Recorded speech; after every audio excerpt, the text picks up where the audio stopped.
Here we go! Alright, hey there Legends fans, and welcome to the first video in our series of Get Me Off the Moon interviews for this year. For those of you who don't know, I'm Skybane0, and joining me today is... My name is Gilliam. How's it going, everybody? Alright, and today we have a very special guest here, kind of an old friend of the Mega Man Legends community, actually. Everyone please welcome none other than Gregaman, the former liaison of the Mega Man Legends 3 Devroom. Yeah! Hey everybody! Yay! So Greg, it has been 20 years since the release of the first Legends game in Japan. How about you start off by telling us your thoughts on this milestone, as well as how you were first introduced to the series? Well, for one thing, it makes me feel real old. But, no, I think part of it is that I came to Legends a little late. I came to the PS1 late. Mm-hmm. So that feels unreal that it's been 20 years, but that's because it's probably only been about 17 years or something like that since I got into it. Still a long time. You know, I think it has its place in gaming history as a very important part of the evolution of 3D gaming. Beyond that, I think that it actually has aged really well, especially the first one. I think if you go back and play it today, you'll be surprised at how enjoyable the whole thing still is. I actually played it a few days ago, so I can very much attest to that. Yeah, and like I think there's a lot of things that it kind of pioneered, because it even beat Ocarina of Time out the gate, like what became known as the Z targeting, but before that was I don't know, L1 R1 targeting, whatever they did in Legends. But that idea of locking onto a target in a 3D space and being able to circle strafe, and you know, just like having this fully realized, nearly seamless, like open world that you can explore at will, and you know, having all these side missions and stuff like that, it really felt like a world that you've been plopped into, and at the time that was super novel and seemed like such a big concept. The game felt very big. I think now it feels like, you know, that's a feature of almost every 3D game, so big whoop, right? But it's really one of the very first games to do that in 3D, and it's still, I think, it has this charm that many modern games don't have. It's so colorful and cheerful. It feels like a Saturday morning cartoon almost. Yeah, I can definitely respect that sentiment. Like I said, having played it just recently, everything is so burned kind of like, you know, into my head, and like it has a charm that, like you said, I think a lot of games are just lacking. That's what makes it so memorable. And the humor as well, that's a big part of it, I think. Yes, indeed. Yeah, absolutely. I think that was what really grabbed me about it back in the day, because I was a little older. I was probably about almost 15 when I picked up that game, and you know, so some of it felt a little kiddie, but it was also just you know, like this, all the stuff with the serve bots really won me over. I thought it was just really comical, really cute. It was a very catchy mascot. I can see why Capcom had turned them into sort of a company mascot for so long. I wonder if they ever got their parking ticket paid off. They are pirates, right? So they may not be too worried about it. There are pirates, barbarians. Yes, they are pirates, but they did go down to City Hall to file the correct documents to go open up a restaurant. So I mean, how bad could they be? Yeah, they are some of the sweetest pirates I've ever heard of. I think something else that I always try to highlight about that game that I think is really special and interesting is that it's all one connected world, right? But that extends even to the dungeons. Yeah. Like, I think that the game fundamentally feels kind of like a Zelda. Even before Ocarina, it kind of felt akin to some of the older Zeldas.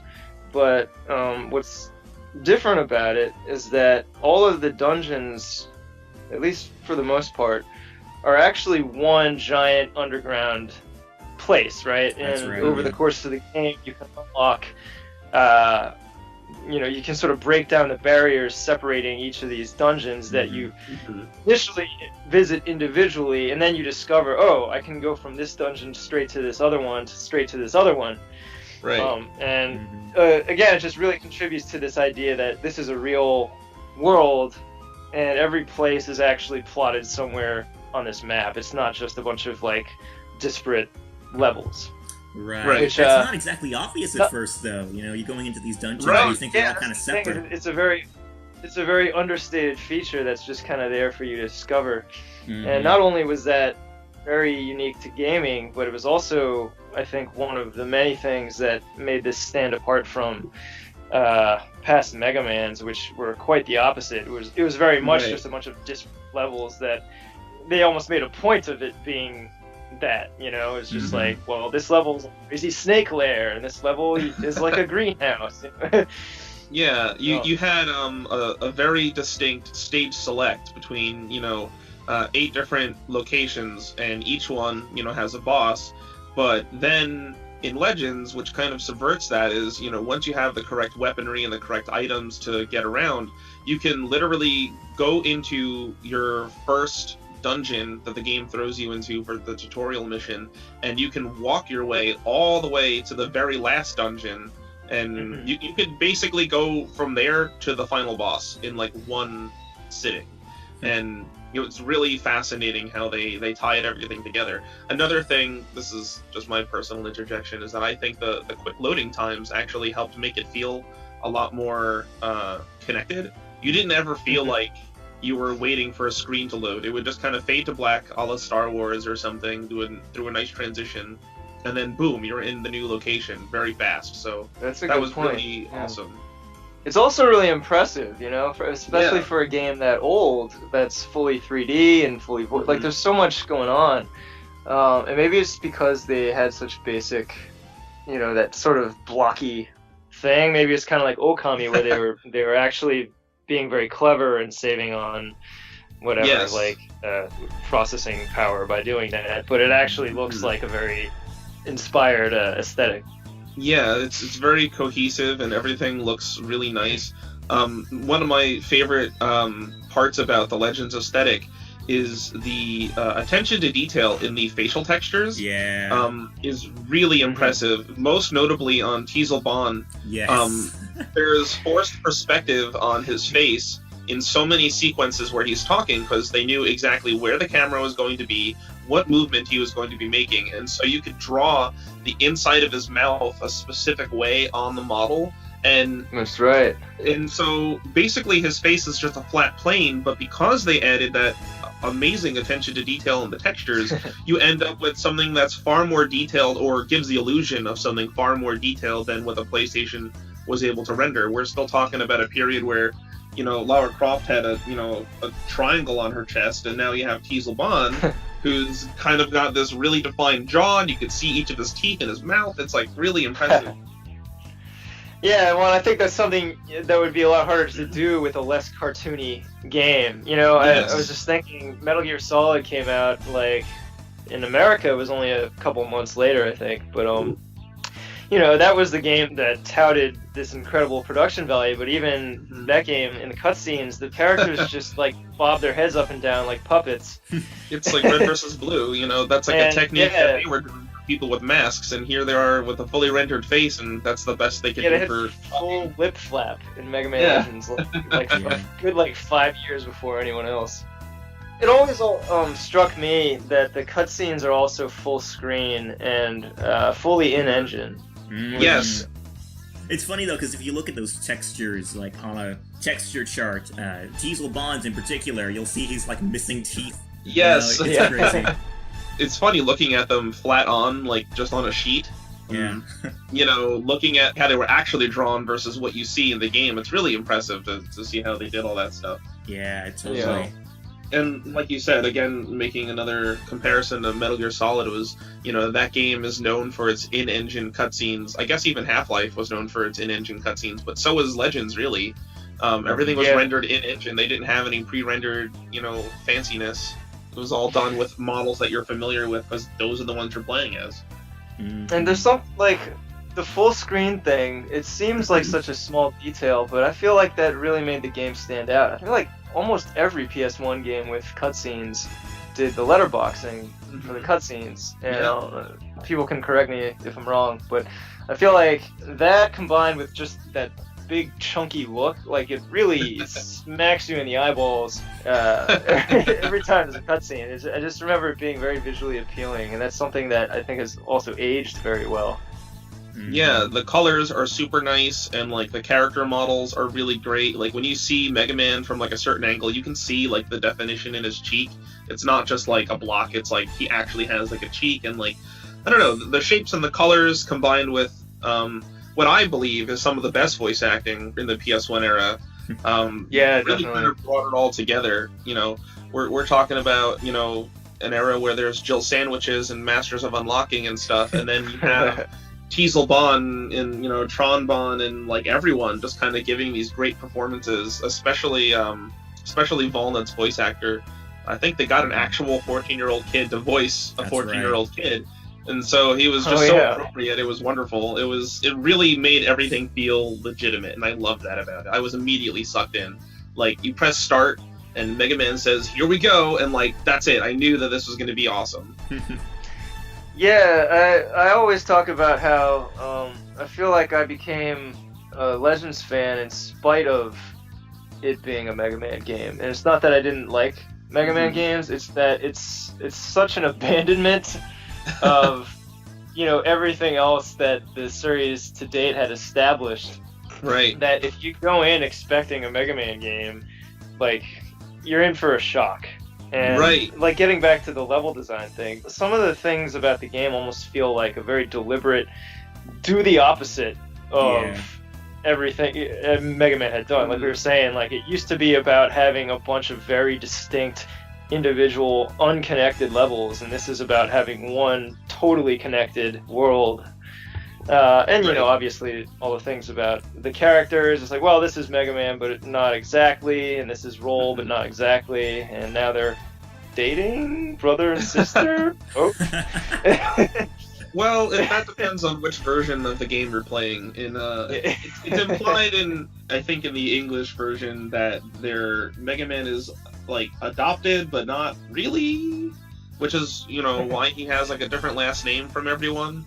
And I think in the Japanese one, they like definitely make that separation. Like, no, he's been raised by the Caskets, but but don't worry, it's not creepy. Like, I don't know. Has anyone figured out why their last name is Casket? Yes, I think. Sounds a bit morbid. I think so, actually. So I've seen their name actually in the credits of Legends typoed as Gasket. So I'm like, oh, that's cool. It's like a mechanical pun, because, you know, everything's mechanical in this world. Yeah. But then I found from one of my friends recently. I think it was, was it Dash? I'm not sure if it was Dash or maybe it was you. Someone I had a conversation with about Legends, and they said that their name is Casket because that's actually a French word for a really big hat, and that's what Roll wears. Yeah.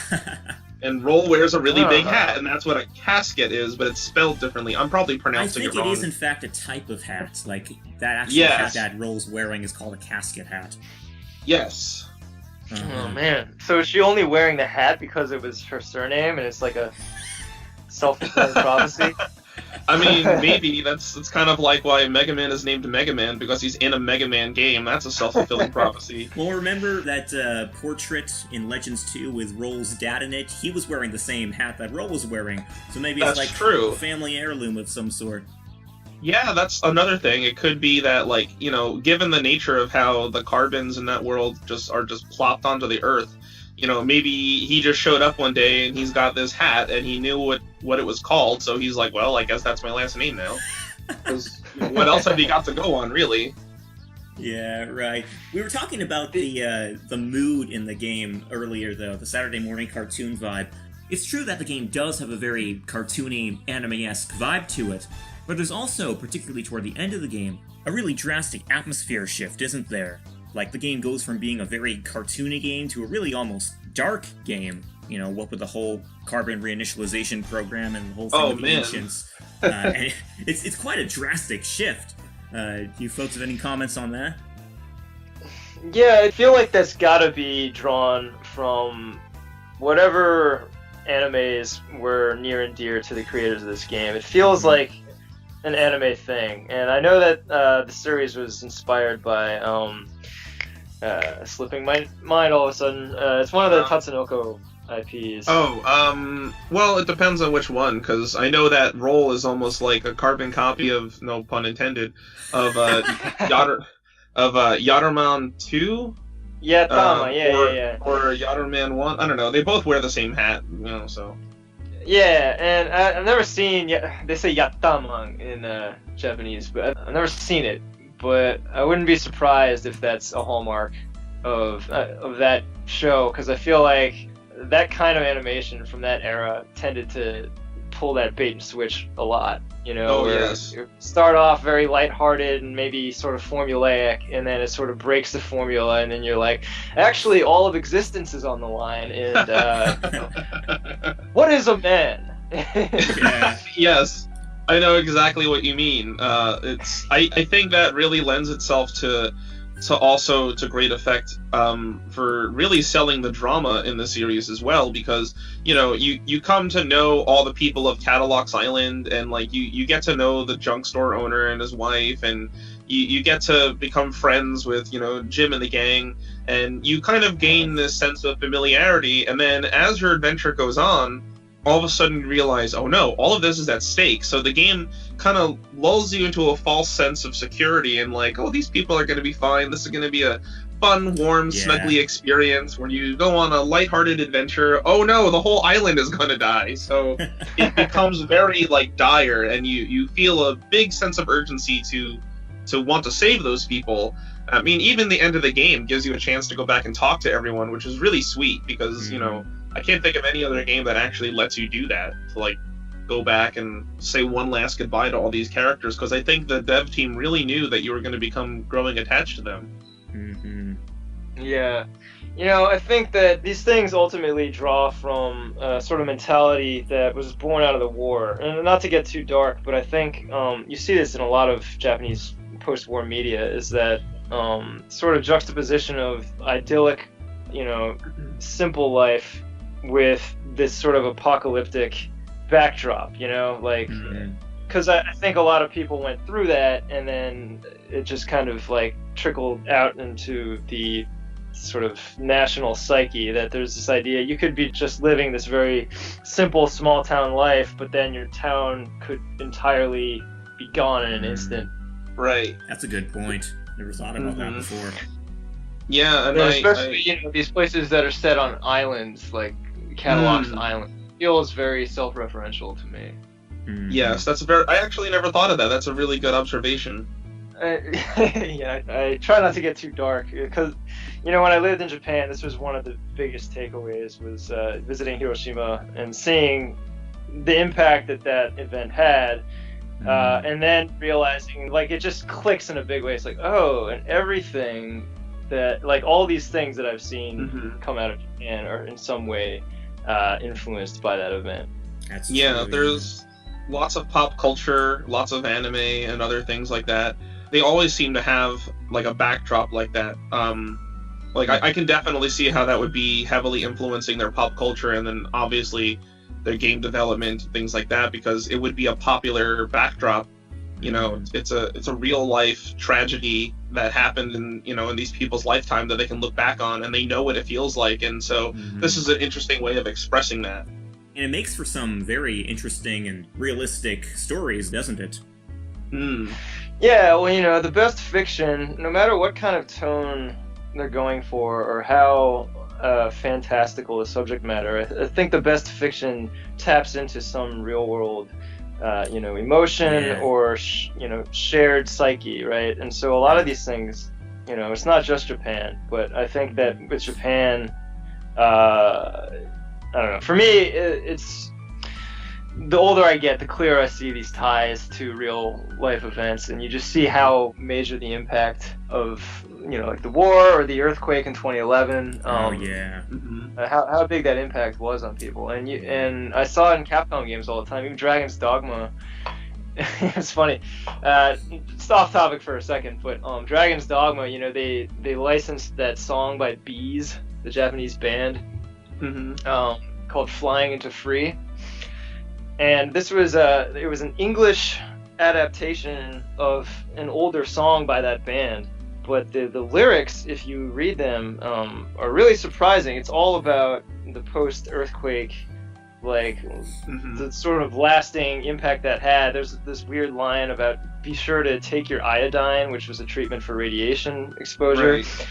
So when I realized that they had, very deliberately re-recorded the song with lyrics about the earthquake for Dragon's Dogma, it kind of changed the way that I looked at Dragon's Dogma. And then there's this whole part of the game where the earth opens up. And I started wondering, it's like, well, I don't know if this game is entirely about that, but I would not be surprised if it was inspired by that. And I think that was the biggest event to inspire pop culture since the war, basically. Right. That makes a lot of sense. That's actually really interesting. Again, another really good observation. Yeah. I do notice that Japan has a penchant for taking like real life events and then finding a way to weave a narrative around it or a story around it. Something, usually there's a lesson or a takeaway from that. And I think that's something that a lot of other countries, as far as their like pop culture and game development, I don't think they really touch on in as tactful a way as Japan seems to. It's usually very subtle. It's enough to make you think, but it's not like on the nose and just kind of beating you over the head with it.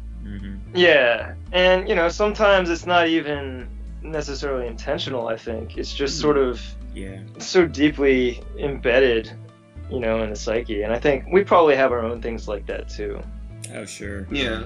It would be interesting to get an outside perspective on someone who studies our pop culture much in the same way that, we absorb Japanese culture and see what they might have to say about like our games or our movies and music and things like that.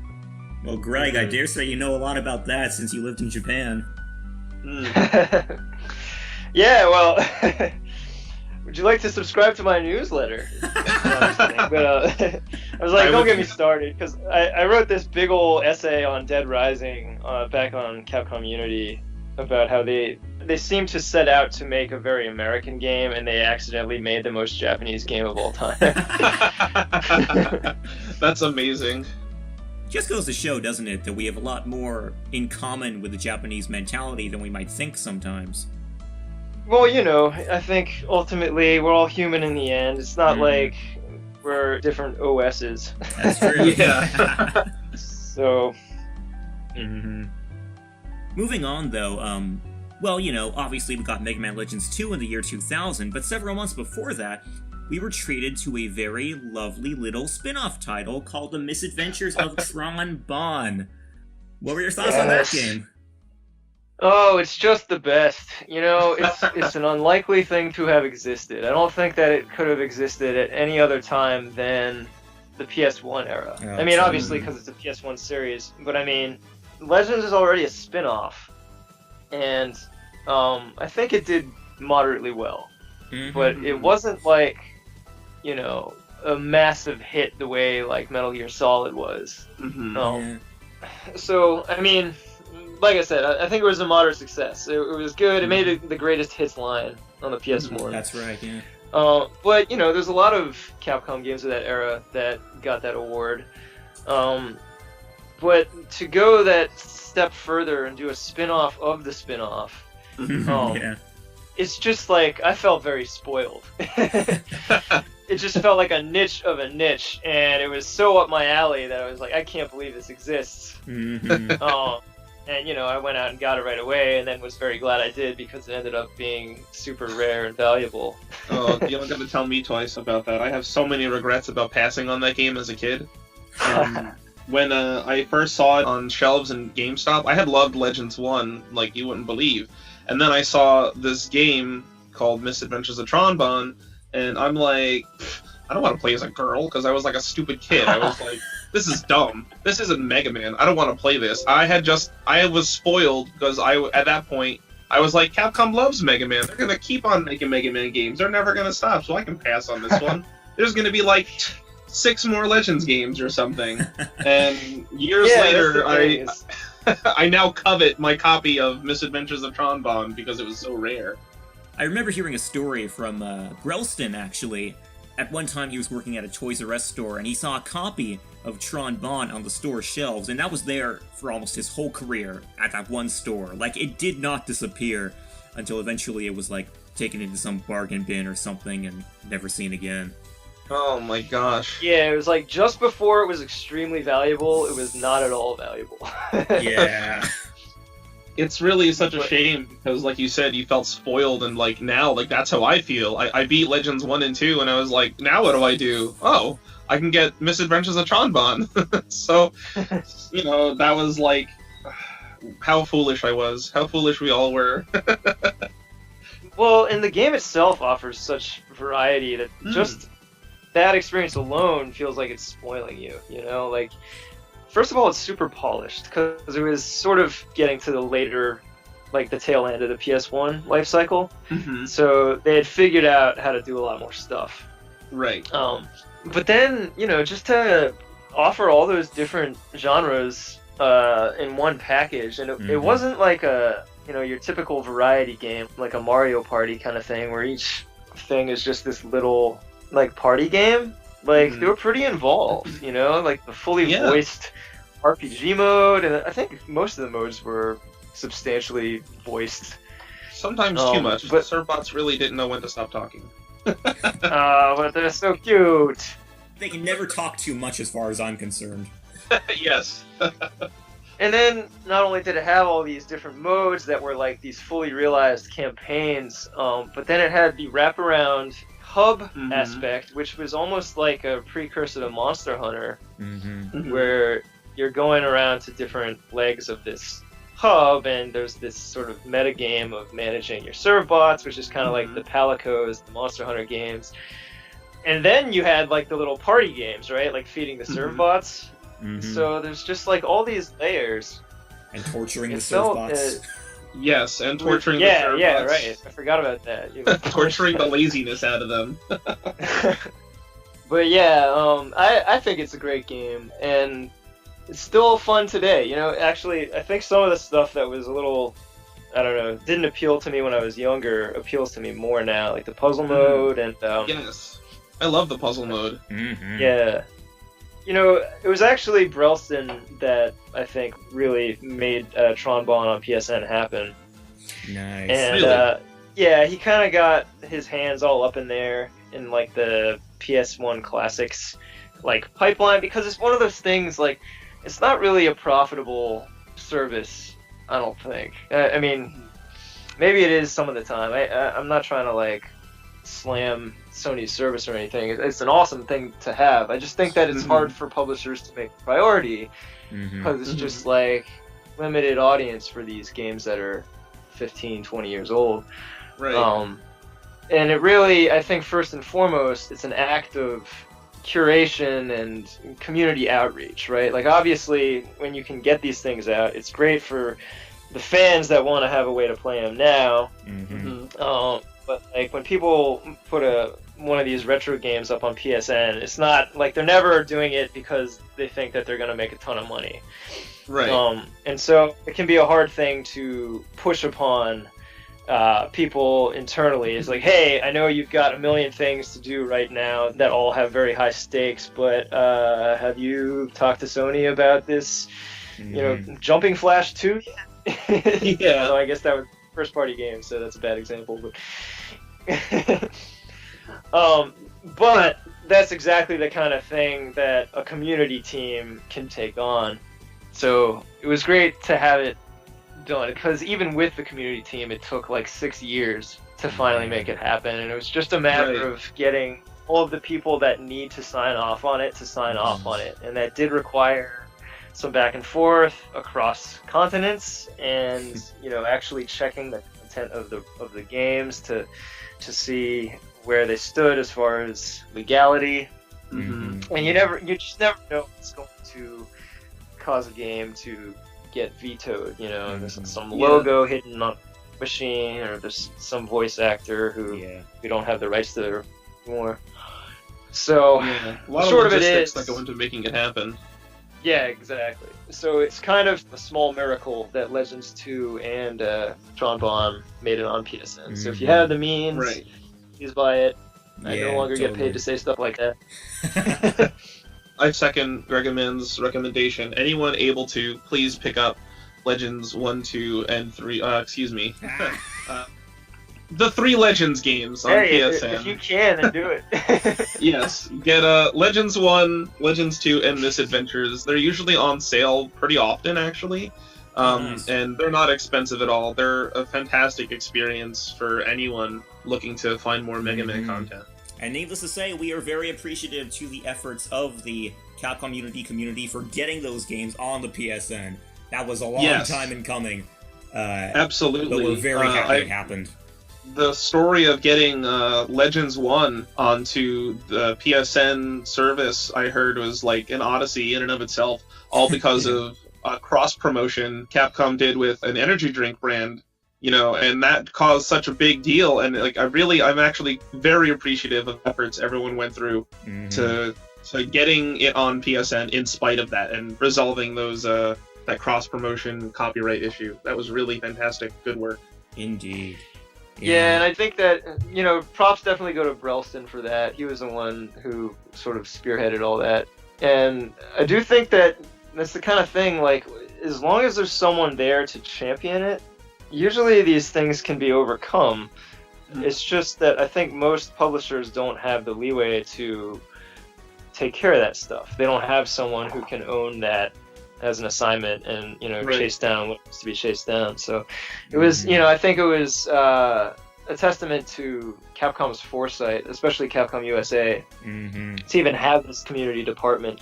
And that goes back to Christian Svensson. I think he really understood that there's opportunity in having someone that's speaking to the community's needs and that isn't there primarily to, a return on investment.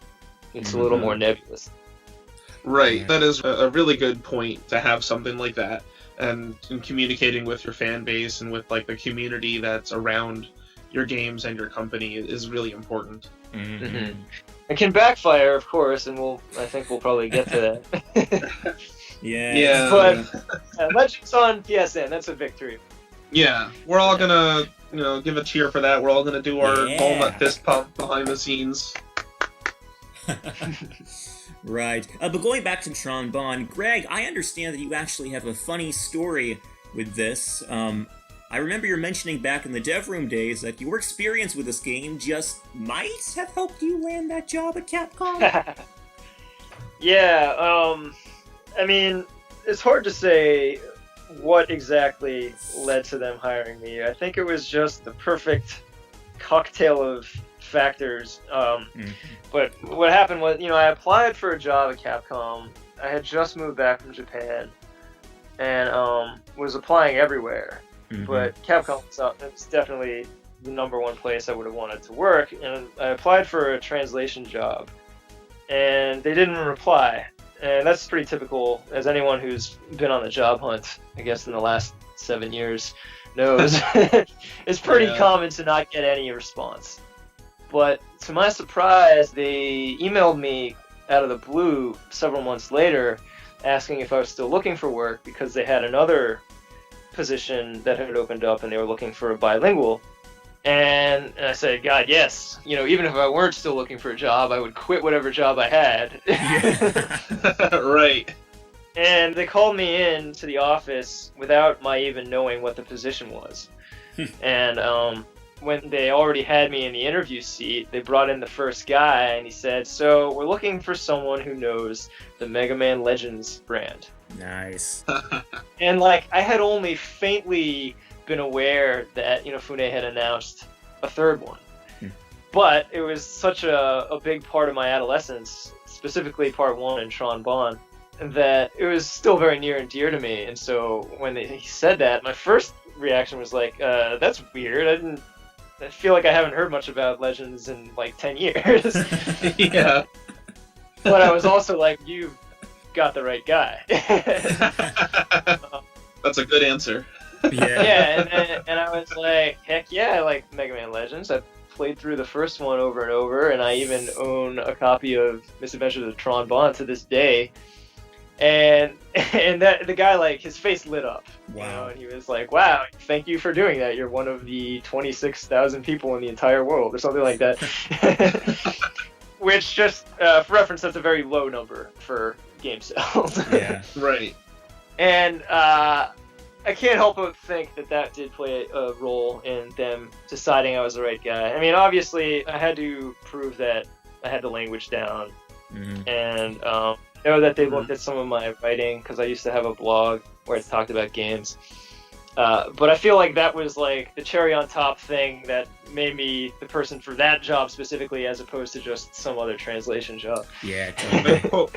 I hope one day that I can use my love of Mega Man as a reference for getting a job. You never know. I'll be sitting in the seat one day, and then they'll be like, "So, what's your familiarity with the Mega Man franchise?" Ooh boy, do I have a story for you. It's a limited field, but if you find the right position, they'll know they've got the right guy. Yeah. But did you have anything else to say about Tron Bonne that comes to your mind? No, if you have the means, pick it up today. It's still very playable. Great game. Indeed. Yeah. And For sure. Did that come out after analog functionality was added for the PS1? I believe so. Okay, cool. I believe, because, my friends got me that game for my birthday that year, and they also got me an analog controller, I think, specifically to play that game. Yeah, Okay, I think cool. Misadventures of Tron Bonne, while being an excellent game in its own right, was kind of like a stepping stone tech demo for Legends 2 and all the features that would come to have. Well, with the lifter ability of the Gustav and the analog control, things like that. Yeah, that was really impressive seeing how those games evolved. Like, Misadventures of Tron Bonne is like smack in the middle between Legends 1 and Legends 2 as far as like technology or development wise. Now that you mention it, it also came with that demo for Legends 2. Yes. Oh, hey, let's talk about that for a bit. That was... Oh boy. Well, we're talking about the Japanese demo, right? Not the English one? Was there an English one? No, I think there was I an thought English there one. was. Yeah. Yeah, I still have it. I don't remember exactly what it was. I think I only played it the one time on my birthday in like 1999 or whatever, or 2000. I believe my friend owned a copy of Misadventures of Tron Bonne. He had a lot better foresight than I did to pick up that game. I believe the English demo was only samples of existing dungeons that were in the final game, but the Japanese demo was very unique. It's almost like its own game. It's like a Legends 1.5. Kind of like a It's prologue, really you interesting. might say. Yeah, it was really a fascinating demo. Right. Huh, that's what I remembered the American one being. Maybe I'm gonna have to fire that up again and see if my memory is failing me.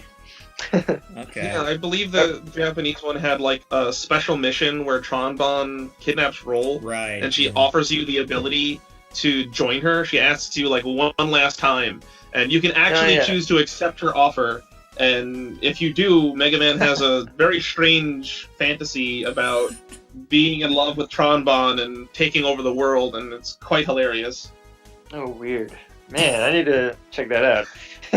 Yeah, if you don't have access to a Japanese PlayStation or the game, everyone, you can find those on YouTube, I believe. Those are very much worth a watch. Oh, they are fantastic. The ending of that Tron mission gets me every time. Yes. Which I'm not going to spoil that, by the way, since Greg hasn't seen it. Yeah, everyone, you should just go look that up. That's an experience everyone deserves to have.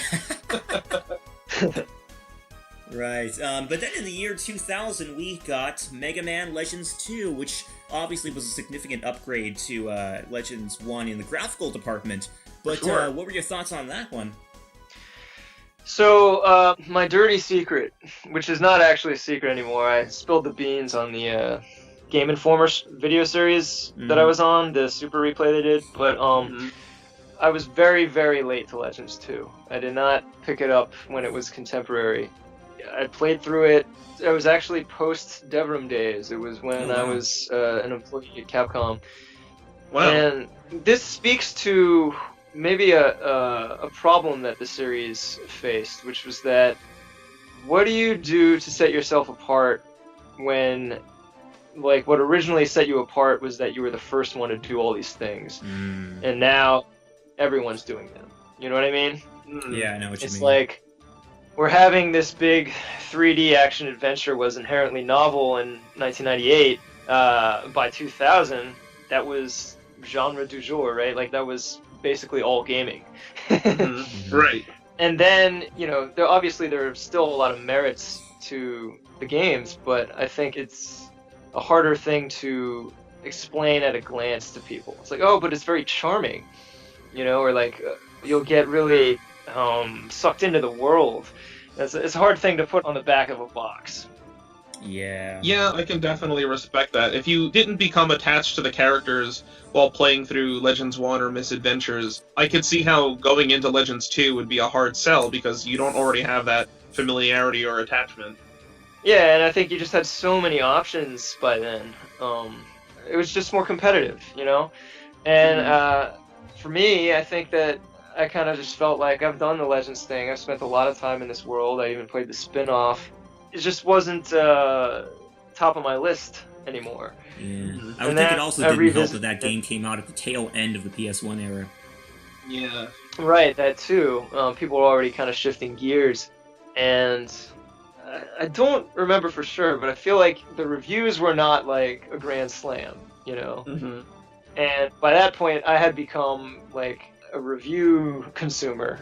Yeah. And put a lot of stock into, specifically I used to read PSM.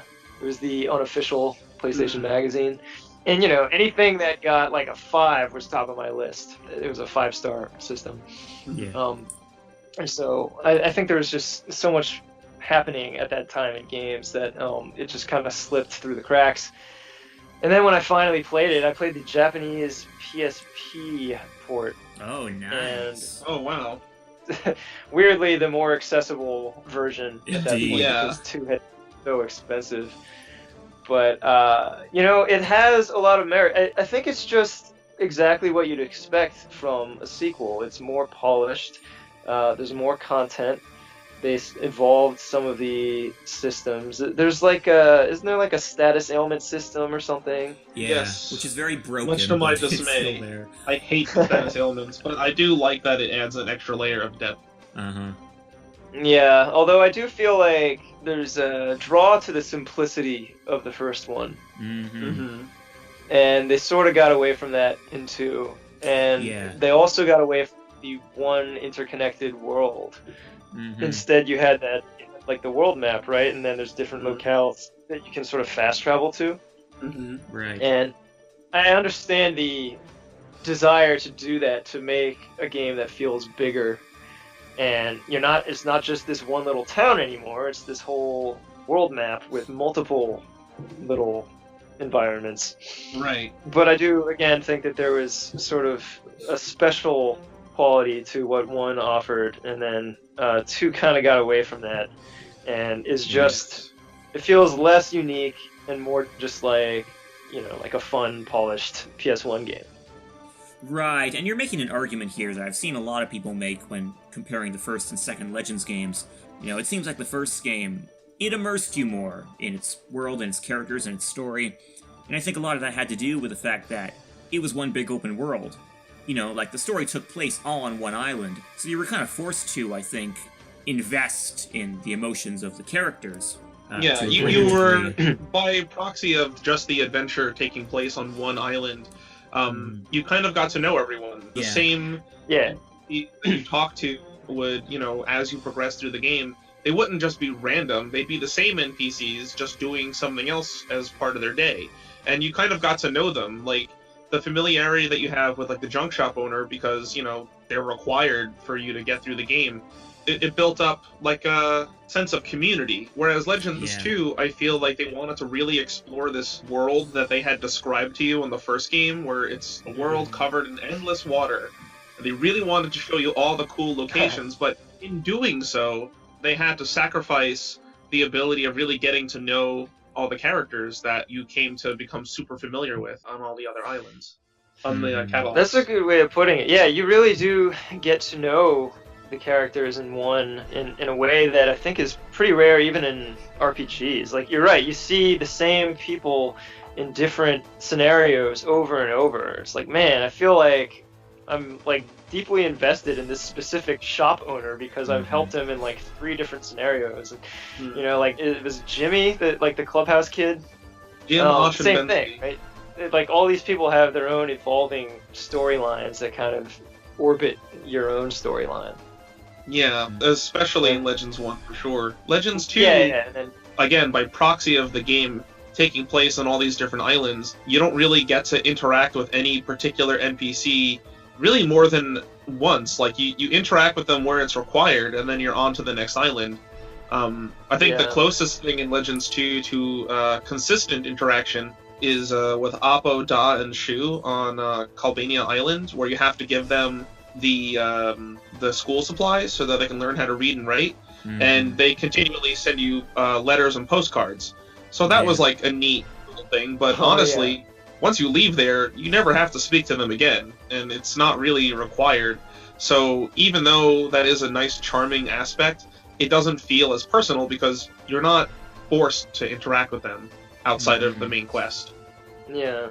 It's almost like you've become a surrogate citizen of Catalox in the first one. Yes. You're like an honorary citizen. And then in 2, it's more like you're on this road trip making stops, but they're always fleeting, and then you got to move along.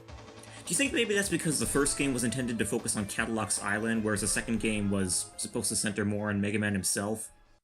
Yeah, absolutely. And, you know, just talking about it now, I feel like it's actually kind of cool that there's 2 games and each one is not just distinct in the focus of its plot, but in the actual structure of the game. So it doesn't feel like you had one and then you had a better version of one. It feels like you have 2 distinct experiences that are both worth going back to.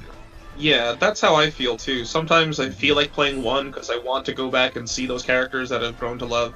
And other times I go play 2, not only because I feel it has superior gameplay, but also just because there's a wider variety of locations. True. In Legends 1, while it has a better charm to it because of the character interactions, Legends 2 I feel offers more varied gameplay, and like I think it has better replay value. But again, you sacrifice the familiarity with the NPCs and the world around you. Yeah, they did branch out with the gameplay. It's technically more impressive. So, like, Legends 1 kind of has a lot of cookie-cutter-looking elements in the dungeons. But in 2, they really tried to make them distinct, and they had, like, set pieces, which were pretty impressive, especially for the time. You know, there's that one dungeon where there's, like, the giant thing that you first see him, like, peeking through the wall or something. Oh, yeah. And then there's, like, those little guys that you have to follow in, like, the big open field. You know what I'm talking about? Like, the little freaky-deaky guys. Appo and Da, the kids. Yeah. So I feel like it has these moments that really stand out. Right. Yes, I definitely can see that. Right. And then, 10 years later, Capcom shocked fans everywhere with the announcement of the long-anticipated Mega Man Legends 3. What was your reaction to that? And, I guess you kind of did touch upon how you got that job at Capcom, but you want to go into that a bit more? Yeah, so the thing is, by that point in life, I had kind of conditioned myself to tune out the PR machine until there's a substantial look at the actual game. Like, you know, it's nice when they announce a thing you like, but I find it just a little frustrating when they announce a thing you like and then they don't show you the game for like another year. Yeah. And they had just done this with DMC, which I'm a huge fan of the DMC games, and they announced this new controversial reboot of DMC, but all they had to show was a CG trailer. And I was like, oh, that's weird, but I'm gonna just not think about it until they actually show what the game is, because ultimately that's why I care about games, is the games. Yeah, right. And so, you know, I probably read that the announcement happened for Legends 3, but just kind of being like, oh, that's cool. I'll look forward to more later and not think about it. And I was surprised when I went into the office, not knowing what I was interviewing for, and they said, we need someone for Mega Man Legends 3. And I was like, oh man, I'm surprised that you're already looking for someone to work on that, because it sounded like it was really early in this project. Yeah. And in fact, as we all eventually learned, it was. But before we get into all that, I'll just say that the initial pitch for the project was very cool and very exciting, because basically, I think that they were aware that this is a hard sell. Talking about like a decade overdue sequel to a sequel to a spin-off. And even Legends 2 didn't do that well. So there's no logical, businessy reason for this game to exist. Right. Not to mention that it was announced for a piece of hardware that didn't exist yet. So they had no idea what they could expect it to do. It's like, we don't know what this audience looks like. We know the 10,000 vocal people online. Obviously, that turned into more. But at the time, they only knew of, like what was on the Devroom in Japan. Right. And then we opened the Devroom on our side. But I think that it was just a hard... it's not like making Resident Evil 5. And it's like, well, this is obviously something to do. Or Street Fighter 4 even. Yeah, this was very much like a fan... Almost, I don't want to say fan service, but it was basically for the fans, the people who really were dedicated to Legends. Yeah, exactly. But, it's like, for something to be viable as a product on the market, it can't just be that, Right. So they had this idea that, well, the biggest strength that this series has is its really passionate fan base. And, Christian Svensson had already established that, like, you can generate a lot of goodwill and ultimately do a lot of good for the company if you acknowledge these fan bases and reach out to them and show that you're listening to what they want. And we had this big success story with Street Fighter 4 by pulling Seth Killian on board. And he basically played this instrumental role in turning out a very polished product that ended up being a big hit. And there were other successes in that vein happening in Capcom at that time, because he had created this department and there was all this good outreach happening. And so I think it probably made sense at the time. It's like, well, let's really invest in community and let's basically do this experiment. We're going to take a game where, like, basically the only thing going for it in 2010 is this community following. Because there's also a matter of where games as a whole were. And it gets back to what I was saying about 2. It's like, what does the alpha of 3D action adventures have to offer in 2010 when there have been thousands of these? As opposed to 1998, where they're like, not even Ocarina of Time had come out yet. And so I think that there were a lot of things working against it, but it was an experiment. Looking back, it was very haphazard to announce something that had all these caveats and not talk about the caveats. And I think you can look at that with different eyes now than you could then, where, like, now I look back and I'm puzzled that a guy would, like, you never announce a game this early when you have nothing to show but a sketch someone did and it hasn't even been greenlit. And you also never, like, no one quits that abruptly without pondering it for months. Like, I was not the head of global R&D, and I gave 6 months notice. Right. So it's a little fishy to me that you would set up this very precarious thing and then be like, by the way, peace out. Right. And then I think it... Like, now I think we can look at Mega Man and be like, okay, it's kind of getting back on track. They've got 11.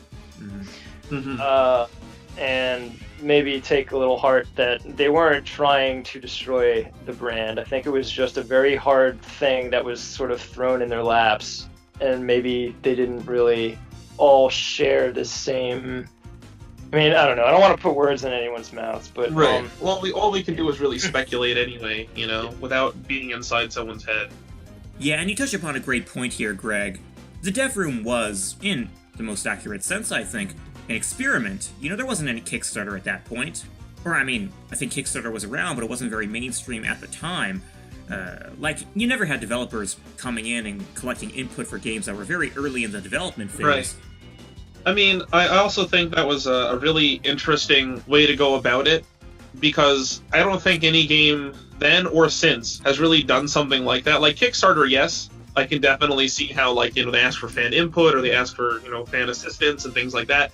But this was like, it almost felt like they were asking us to help make the game that we wanted to make. Again, touching on, like, this is basically a fan project. This is a project meant to just kind of satisfy this, you know, really dedicated fan base. I guess to me, I looked at it as like the ultimate expansion of like the Mega Man Classic Robot Master contests, where they would, you know, have kids send in submissions for Robot Master ideas and then, you know, turn them into actual Robot Masters that are now part of Mega Man history. And I just thought this was like a really sweet, really fascinating way of reaching out to a group of older fans and having them contribute.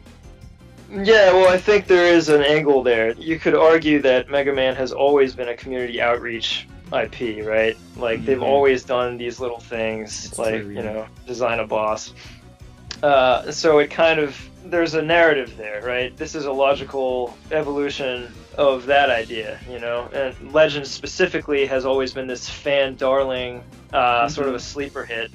So it makes sense to make this all about the community, especially now where Legends, like, it needs all the help it can get in 2010. It's not particularly relevant, especially coming to the 3DS, where it's just a giant question mark at that point in time. Yeah, exactly. Right. So it made sense from that angle. I just think that there was a very high risk, and the fans were not made aware of that risk until they were already pretty invested in it. Emotionally, you know, and to sort of pull that fast one and be like, by the way, it hasn't been greenlit yet. And Yeah, I kind of felt like we were left with this mess to clean up that was uncleanupable. Yeah, it's kind of like promising your kids a puppy and, you know, taking them to the pound to go take a look at the one they're going to pick out and then just being like, yoink! You know, Yeah. I can totally understand, you know, how that would be difficult to really, like, logically explain that to fans, because, you know, we're not there in the behind the scenes. We don't know how far along any particular thing is necessarily. All we were seeing was, you know, a progress bar of how far along the game is. We're getting updates on stuff, and then all of a sudden the grim truth kind of comes out.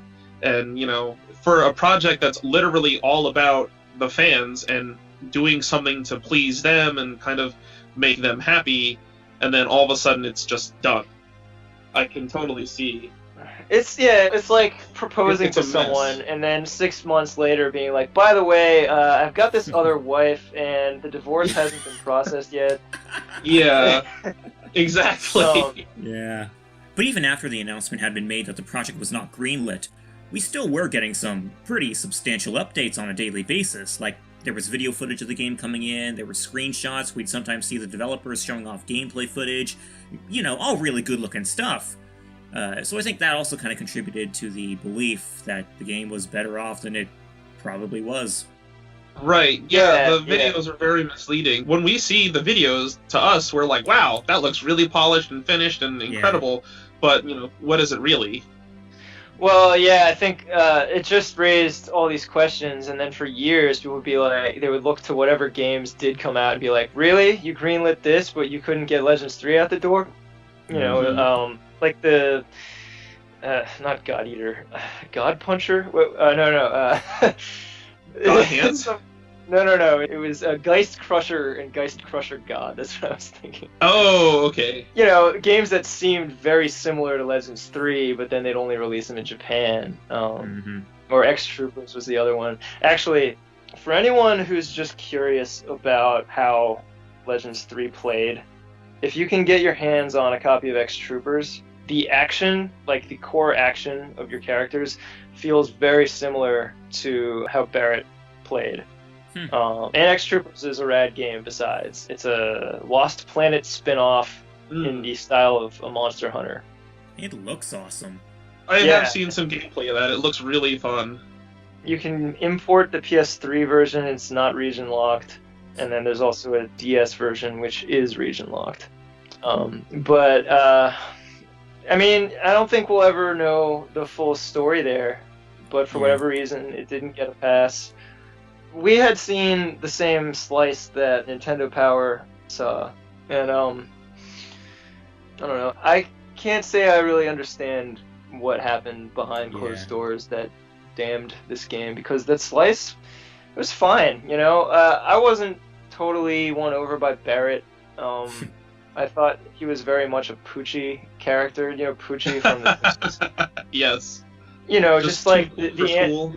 Well, like the low-hanging fruit answer to how do we make this relevant? And it's like, well, introduce a cool guy character, you know. Mm-hmm. And he did seem like such an amalgam of like cool guy tropes. It was like he rode a hovering motorcycle, and he had I don't know, he just kind of had that look to him. But then there were also things that seemed kind of lost in translation, like he had that flaming dive kick, but it was a weapon called Volcano Leggings, which just sound like just a particularly uncool thing to call like a flaming dive kick. Right, like there's so many, like if you go look at like Japanese Power Rangers, Super Sentai, Kamen Rider, stuff like that, you hear some of the names of their moves, and like in English it doesn't really make too much sense, but I'm sure in Japanese it sounds really badass, you know? Yeah, I hear leggings and I think like, that's pantyhose you buy in an egg. Yeah. Barrett did look really fun to control, though, in the gameplay footage. Yeah, his he movements was fun, seem really you know. fluid. I mean, he had a flaming dive kick. That's rad. And he could run up walls. It was kind of like the prototype games where you kind of just like, you're very mobile and you can just like auto, or like Assassin's Creed, I guess. You can kind of auto vault over any obstacle. Mm-hmm. Right, very parkour-centered movement. You know, there was a lot there that was promising. I lament that we never got to see Mega Man or Tron in action. But, Okay, does that imply then that you got to see them in action? Or no, just... I never did either. Oh, okay, Well, I think that there was supposed to be a way to play as Rock after beating the prototype. But we, I can't remember if it just wasn't in that build or we just weren't able to unlock it. One cool thing, this is the first thing that my name was in the credits, was the prototype. And the credits were one of those things where you fight like waves of enemies, like in Devil May Cry 3. Oh yeah, the cool ending sequences. But it was by far the hardest part of the prototype. so you really had to earn, like, I really wanted to see my name because I was like super new to the industry, and I was like, I can't believe they're gonna put my name in a video game. But it was like, I kept dying in the credits, and I was like, oh man, I feel like I'm being punked. You gotta work for it. Yeah. Earn those any. But I don't know what else you can say about Legends 3. I wish it had happened. Man, do I wish. Because, you know, we got screamed at online pretty much daily for the 5 years that I worked there. Mm-hmm. You know, it was just completely powerless to do anything. It's out of your hands, you know? Yeah.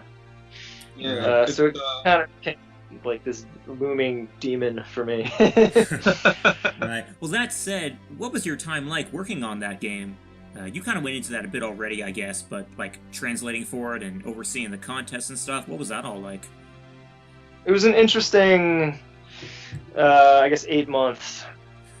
Whenever people use the word interesting, I immediately get cautious. Well, I just mean, you know, in earnest, it was interesting because it was a role that they had invented specifically for this game. And it was pretty much an even split between community management, basically what I ended up doing for the next, like, 4.5 years. And then the translation component, which is not localization. I wasn't working on the game content for the most part. But it was just translating correspondence and interpreting during, they call them vidcons. It just means video conference. So you basically a big Skype conference call with the dev team in Japan and the producers.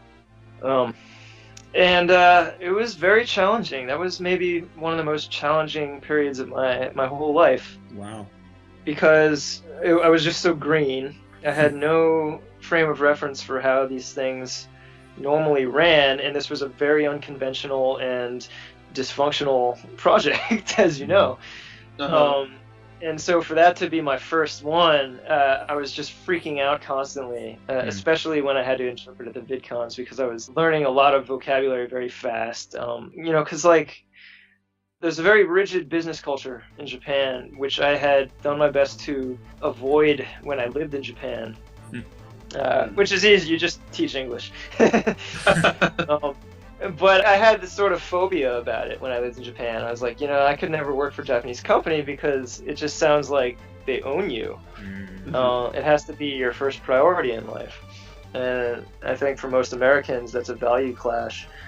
But, working for the American branch of a Japanese company, and especially when you're in a translator role, you still get a heavy dose of that. And in particular, the way you communicate is often very regimented. There's a lot of apologizing for things that you don't feel at fault for. Yeah. Right. There's a whole grammatical system built around formality, and you're flexing a lot of muscles you're not used to flexing linguistically. And learning all that on the fly in a very high pressure situation where there were a lot of problems, and then also talking to the community at the same time and only being able to say some things. It was a very stressful position. Like when we'd have these VidCons, I used to get these, I wouldn't even call them headaches. It was like head spinning spells. Come out of the VidCon and be like, I can't believe I made it out of that. But then I'm sure my blood pressure was like diving or skyrocketing or something. But it was hard. And I'll be honest, I finally pulled the plug. The first feeling I had was tremendous relief. And then it was like, oh crap. Because we had unleashed this terrible news on the world. Right. It was hard. And I think part of that was that we had all collectively been passed this baton kind of unexpectedly. This game had a very clear champion behind it, and then it didn't. Right. It kind of, everyone probably looked at you like you collectively kicked everyone's puppies at the same time, but it wasn't necessarily your fault, but you're the person who has to deliver the news, Yeah. Which, by the way, Greg, you did an excellent job at, on the day of the cancellation, we obviously got that very rigid, business-like apology from the officials at Capcom, but then you came in with your post, which was so sincere and heartfelt, and it smoothed the situation over so well. And I know I'm speaking for a lot of people here when I say that. Thank you. I appreciate that. And, I had a little argument about that, in fact. Because when they told us what they were going to go out with, and this gets back to the difference in, the cultural difference, there's a much thicker barrier between consumer and company in Japan. I think that the whole idea of community management was a little bizarre to them at the time, and it's changed since. I think with where social media has finally caught on big time in Japan, you see companies doing that more and more now, but at the time they were like, why would you tell people this stuff? Why would you announce this thing that's not ready to be announced? But when they wanted to go out with this very rigid, almost like legalese type of announcement, we were like, this is not an option for us. We have, because they basically had a website made specifically for that game, and then they nuked it. We built this into our existing community hub, and this was an ongoing relationship with Capcom fans. You can't just pull a plug. Right. And so I talked to Seth Killian, who was the director of the department at the time, and he agreed that we should appease the team and go out with their message, but then we should do a follow-up that's a little more personal. And I always wished that I could say more. And over the years, I slowly, gained an understanding of why our lips were so sealed. But, we tried. And there were a couple times I pushed the envelope a little. You remember in Ask Capcom a few years later, I spoke a little more. I got a little slap for that. Did you? Even though, not anything major. Someone talked to me and was like, hey, I wish you had talked to me before posting that. Okay. Which is fair, but I also feel like I really didn't say anything that wasn't already knowledge people could have pieced together themselves. Yeah. I mean, to their credit, they didn't ask me to take it down. And ultimately, I think the whole office was very understanding with what we wanted to do, but we never 100% got to have our way. And I think that's part of the package, because there's PR and there's community, and I think that their objectives, as we understood them, were inherently at odds. PR is sort of a protective barrier that controls communication, and community is supposed to be breaking down the barrier or opening a door somewhere. Exactly. Or opening a window. Hey, take a look in here. But that message was a compromise that we won the ability to go out with a more personalized message. Well, major props for that. I think you did an excellent job with that. Yeah, post. I think the whole community thanks you for going that Indeed. extra step. And definitely props go to Seth for that one. He really mentored me through that situation, and he helped me draft the message. And he was a very wise, admirable person to have on our team, and I have infinite respect for him. I think of all the people that I dealt with during those 5 years, I think I got probably the most value out of my interactions with him. Wow. Well, I extend my thanks to you, Seth, if you're listening. Same here, yeah. Very inspiring. Well, Greg, thank you so much for going into detail here. One last thing, though. Well, it's been about 2 years now since you left Capcom. Do you want to tell us a bit about the transitioning period following your departure from the company? And, if this is too personal, you don't have to go into it too much. But... No, that's fine. Well, how I was saying Legends 3 was one of the hardest periods of my life? Yeah. This 2 years, and especially the first year after quitting, was another one. In a way, it felt like a death. Oh, wow. I didn't totally realize until I had done the deed how much my life had revolved around Capcom. I basically got the job right after moving back to the States, and I'm not from California. I'm from DC. And so this was very much a new life for me, and it was a life that was only sustained by my getting hired there. And I moved to the town where Capcom's office was, and very quickly my whole social network became Capcom people. And then 5 years of just living and breathing this stuff, and it wasn't just a job, it was a passion, which I think you have to, it has to be the case when you're on Community. But, it was always this tumultuous thing. Like, working in games is hard. As Seth says, it's a grind, man.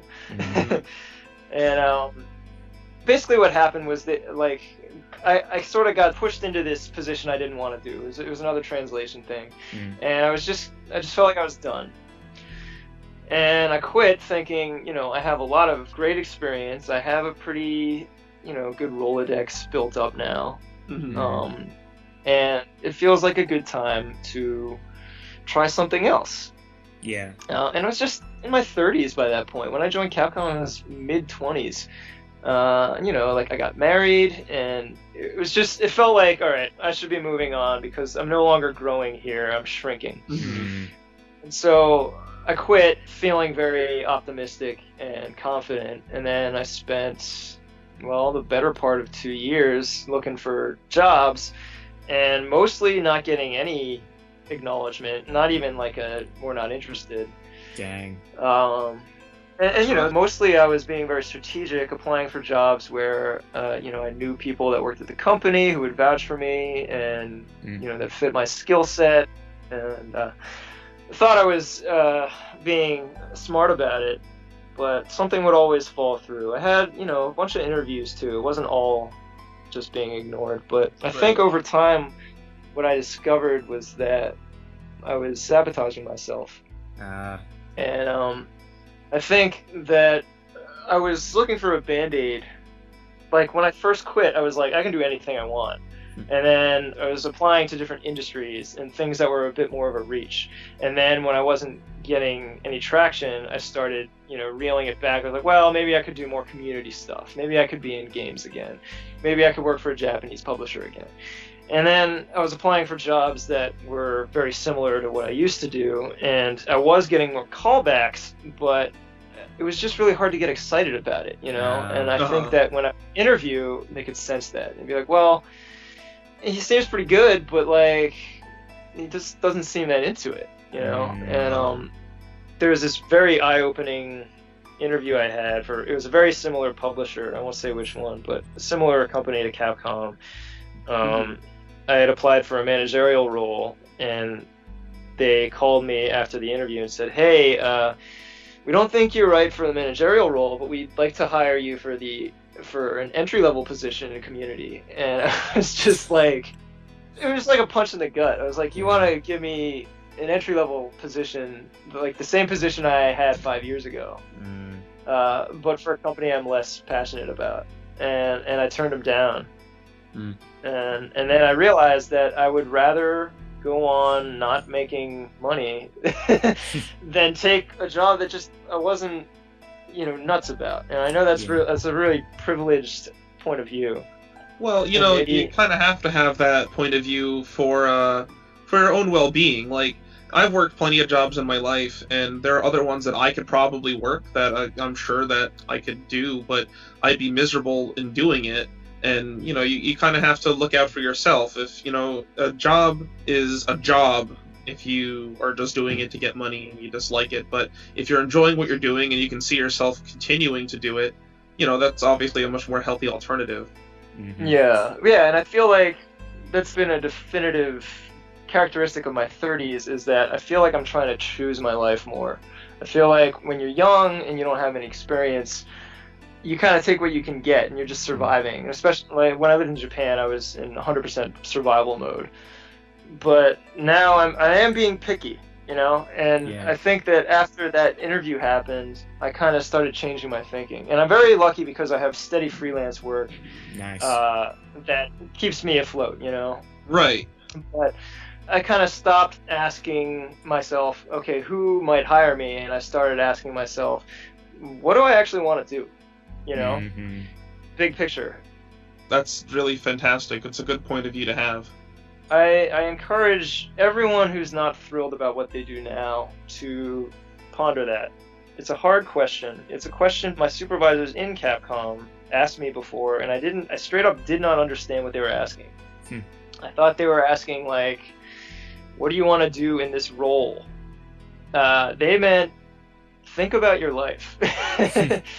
And I think part of that was because they knew that my growth options within the company were limited, and so they were trying to help me find another path.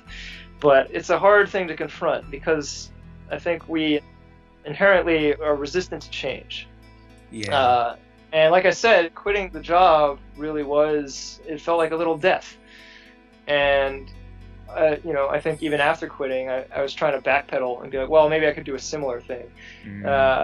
But then, when they offered me that entry-level community job, I was like, I feel like the me that quit Capcom would be crying right now if he heard that I was about to take this entry-level. I did not quit this to be in an almost identical but slightly worse position. Right, exactly. I think an important lesson from that, at least what I'm taking away from it, is like we oftentimes get too caught up in just trying to make money and get by and do whatever it is, rather than, you can get by, but you can also get by happily. You can get by and do something, better than where you're at. You don't have to settle, I don't think, if you really look for it. You can take that time to really put yourself first and find something that's a little bit more fulfilling in place of, something that you're just settling for, Yeah, ultimately I think if you're lucky enough to have something you're passionate about, you owe it to yourself and to the world to pursue that,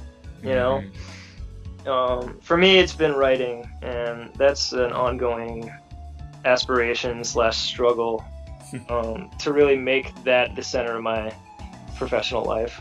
Yeah, I could totally respect that. Yeah, I But, can see it too. You're a really Yeah. good writer, Greg. Thank you. I appreciate that. But yeah, I think the first big challenge was identifying that. And I have friends that have had similar sort of revelations. They were in a lucrative job that they hated. I didn't hate Capcom, don't get me wrong, but they were in a lucrative job they hated, and then they left behind that safety net to study their passion. I have a friend who he sold his house to go to art school. Wow. And right. he's going to be an artist. Wow. That's really great. To tie it all back, pursue your mother lode. Yes. It's out there. Right. Whether it's power, duty, greed, whatever it is that motivates you as a digger, go out there and find that mother lode.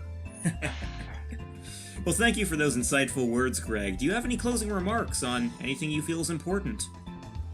I didn't prepare anything, but thank you all for your passion and for loving this series. And now 5 years later, or wait, 6? 7. Is this 6? Almost 6.5 years later? Well, 7 come July.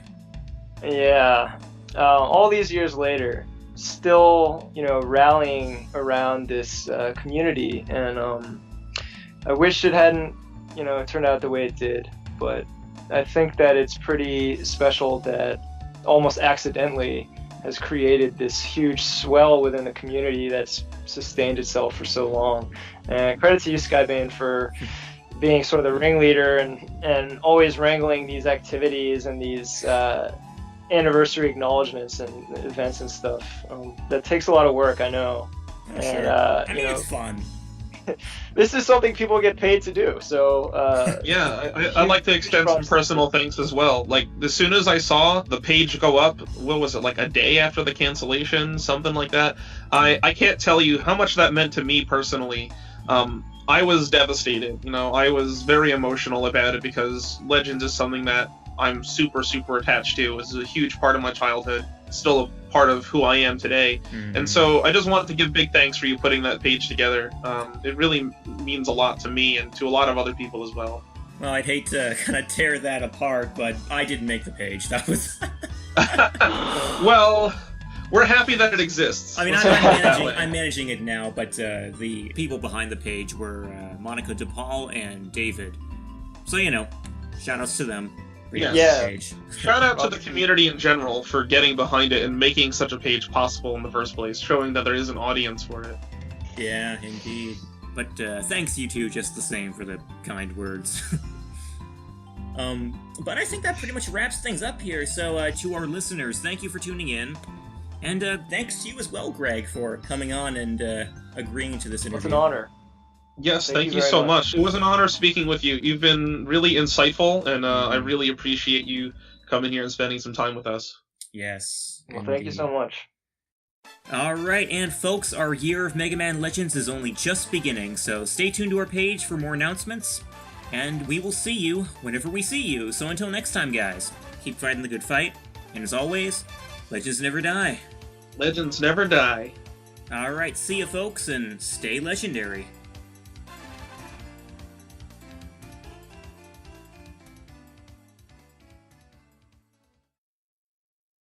It was a veritable cornucopia of gameplay. That's our fancy word for the day, ladies and gentlemen. Veritable or cornucopia? Veritable cornucopia. How about that? I seriously want to look that up now. It was, what, cornucopia? Yeah, that one. It's like that thing on a Thanksgiving centerpiece. The Horn of Plenty. It looks like a big old, what do you call those things? It's like the crunchy corn chips that everyone sticks on their fingers. Yeah, it's like a really big bugle, but it's woven and filled with fruit and stuff. Oh, okay, gotcha. So, this might go into the bloopers, by the way. Oh, wonderful.